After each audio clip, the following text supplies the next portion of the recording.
ఇప్పుడు కోర్టు కేసుల జడ్జిమెంట్ వచ్చిన వాళ్ళకి పరిష్కారం లేదు, రిటైర్డ్ వాళ్ళకు. అదేవిధంగా కంటెంప్ట్ తెచ్చుకున్న వాళ్ళకు కూడా దిక్కు లేని పరిస్థితి ఉంది.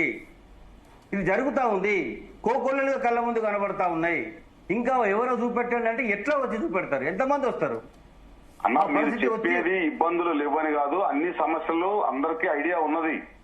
మనం అనే ఆరోపణ చేసిన దాని మీద అన్నాం తప్ప ఈ సమస్యలు ప్రభుత్వం వైఖరి చేస్తుంది, ఎంప్లాయీస్ పట్ల చిన్న చూపు చూస్తుంది అనేది జేఏసీకి జేఏసీలోని ప్రతి నాయకుడికి ఉంది.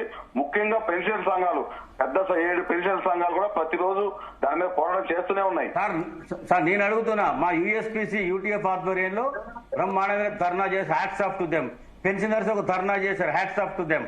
ఇవాళ 3 మీటింగ్లు అయినా 3 కమిటీలు వేసారు, 3 సార్లు మీరు పిలిపించారు. ఎందుకు ఉద్యమ కార్యాచరణ ప్రణాళిక తీసుకొని ముందుకు ఎందుకు పోలేకపోతా ఉంటున్నారు? మేమందరం మీ వెనుక ఉన్నాం కదా, మేము సైనికులాగా పోరాడతాం. రిటైర్డ్ అయ్యి 6 ఏళ్ళు అయినా కూడా ఆ జీలు, ఆ పోరాటం, ఆ పటిమ మాలో ఉంది, ఆ బ్లడ్ అట్లనే ఉంది, ఆ ఫైర్ అట్లనే ఉంది, చావలేదు.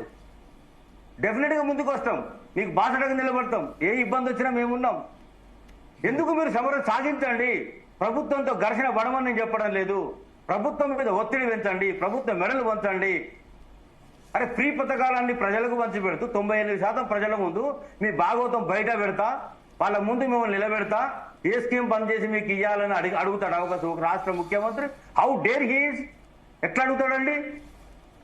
అదే కాకుండా కోసుక తింటే నా దగ్గర డబ్బుల్లో, నన్ను వండుక తింటారా, కోసుక తింటారా, నేను చేసుకుంటానంటే అంత మొండి వైఖరితో ఏ రాష్ట్ర ముఖ్యమంత్రి పిలిచి అందరితో మాట్లాడి ఇచ్చిన 67 డిమాండ్లు కొంత మేరకు 25 డిమాండ్లు పరిష్కారం చేశారు. అసలు మనం గవర్నమెంట్ మెడలో ఉంచాం. అదే ముఖ్యమంత్రి గారు ఎప్పుడు క్యాబినెట్ సబ్ కమిటీ ఉద్యోగ సంఘాలకు ఏపించాం, ఆఫీసర్స్ కమిటీని ఫార్మేషన్ చేయించాం, జాయింట్ స్టాఫ్ కౌన్సిల్ రెన్యువల్ అయింది, హెల్త్ కౌన్సిల్ రేపేళ్ళు రాబోతు. మనం అవన్నీ సాధించలేదు, కానీ సాధించాల్సింది చాలా ఉంది, ఇబ్బందులు ఉన్నాయి. శ్రీనివాసరావు గారు, భరత్ గారు ఒక రిక్వెస్ట్ చేస్తా ఉన్నా. జాయింట్ స్టాఫ్ కౌన్సిల్ రెస్టోరేషన్ అనేది కొత్త విషయం కాదు. చరిత్ర లోపల ఏళ్ల తరబడిగా గుర్తింపు పొందిన జాయింట్ స్టాఫ్ కౌన్సిల్ సంఘాలు దశాబ్దాల తరబడిగా ఉన్నాయి. ఓడి వాళ్ళకు వస్తూనే ఉంది. గత ప్రభుత్వం కూడా జాయింట్ స్టాఫ్ కౌన్సిల్ 2012 నుంచి లేదు. చెప్పనివ్వండి.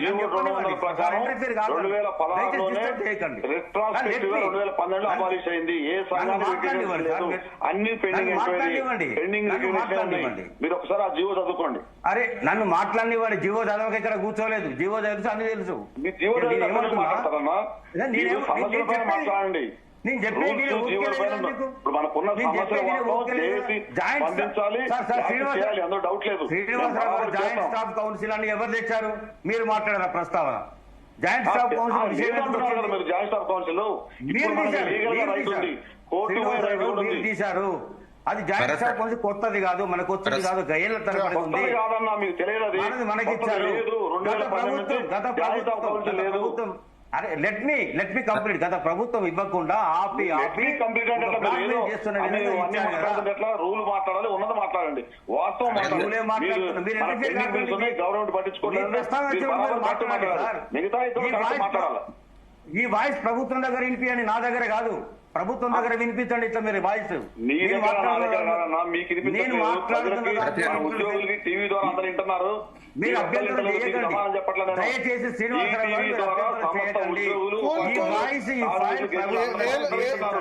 ఏలూరు గారు, భుజంగరావు గారు వాయిస్ ఉంటే ఎప్పుడు కరెక్ట్ కాదు.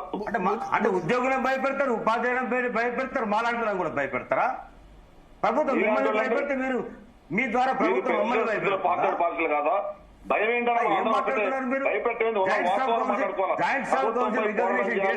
మన హక్కులు ఊరుకుందామా? మనకు ఓడి రెస్టారెంట్ ఊరుకుందామా? వదిలేద్దామా సమస్యలు? జాయింట్ స్టాఫ్ కౌన్సిల్ రీఆర్గనైజేషన్ చేస్తే ఓడీ లిస్ట్ అయిపోయిందా? అన్ని అయిపోయినాయా? వదిలేద్దామా? సవనియా, బాధపడనియా? ఏం మాట్లాడుతున్నారండి మీరు? ప్రభుత్వం దగ్గర ఓడి మన హక్కు, మనకు రావాల్సిన డబ్బులు కూడా మన హక్కు, మనకు రావాల్సిన ప్రయోజనాలు మన హక్కు. ఏళ్ల తరబడి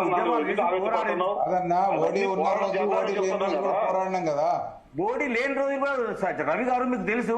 ప్రభుత్వం 9 నెలల ముందు డిజాల్వ్ చేస్తే మనం ధర్మాగ్ర సభ పెట్టే ఎగ్జిబిషన్ గ్రౌండ్ లో ప్రభుత్వం నిలదీసిన ఆ రోజు ప్రశ్నించిన వీళ్ళందరూ ఏడబోయినండి ఆ రోజు.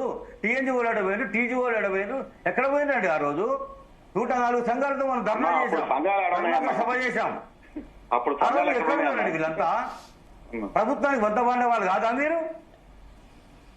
ఇది ఇవాళ గత ప్రభుత్వం గురించి మాట్లాడతారు మీరు. ఇప్పుడు ఒకటి ఆనాడు ఉంది, ఆనాడు మా పోరాటాలు ఉన్నాయి. అప్పుడు ఇవాళ మా ఆవేదన ఉంది. ఆనాడు ఉపాధ్యాయులు, అధ్యాపకుల్ని, ఆచార్యుల్ని మిగతా సంఘాలు కలుపుకోలేదు, కలిసింది. మీ ఆవేదన మీరు శ్రీనివాసరావు గారు దండం పెట్టి చెప్తున్నా, మీ అందరికి దండం పెట్టి చెప్తున్నా, చేతులెత్తి దండం పెట్టి చెప్తున్నా, ఉపాధ్యాయులు రిటైర్డ్ అయిన వాళ్ళు, ఉద్యోగులు చచ్చిపోతారు, కాపాడండి కాపాడండి. మన అన్ని కూడా కాస్త ఆగైనా రిటైర్డ్ వాళ్ళకు రిలీజ్ చేస్తే వాళ్ళు బ్రతికే అవకాశం ఉంటది. లేదంటే మన జీతం తగ్గిపోయింది, అప్పిచ్చేటోడు దొరకడు, సమస్యలు పరిష్కారం కావు, బ్రతికే దారి కనబడదు. ఏందండి పరిస్థితి? ఎంత దారుణం అండి ఇది.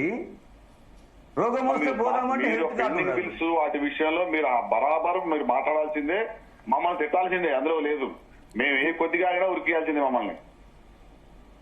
ఎమ్మెల్యే క్వార్టర్స్ ఆనాడు కూడా మేము పైరే సార్, భరత్ గారు, ఆనాడు కూడా మేము పైరే. ఆనాడు కూడా భుజంగరావు గారు ప్రగతి భవన్ లో మీటింగ్ పెట్టినప్పుడు